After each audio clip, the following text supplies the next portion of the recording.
We started seeing patients with liver failure who didn't fit any of the usual patterns. No hepatitis, no alcohol history, no acetaminophen overdose. And when we dug into their medication history, almost every one of them had been taking Duract.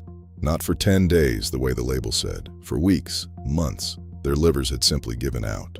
Duract, Bromfenac, was unusual from the moment of its approval. The FDA knew it caused liver enzyme elevations in clinical trials.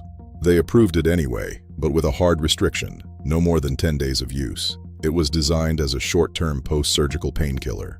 The problem was that pain doesn't read drug labels. Patients with chronic back pain, arthritis, and soft tissue injuries were prescribed Duract. The 10-day limit was printed in the prescribing information. It was not enforced. It was barely communicated. The Duract case taught us something painful about label restrictions. A time limit in the prescribing information does not change physician behavior. If the restriction isn't prominent, if it isn't reinforced, it will be violated. And in this case, those violations were fatal. Within months of approval, adverse event reports began reaching the FDA.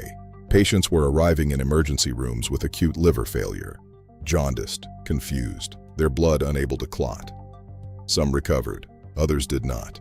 At least 8 people died of acute liver failure. The system that was supposed to ensure a time-limited drug stayed time-limited simply didn't work. It is a story about a broken feedback loop.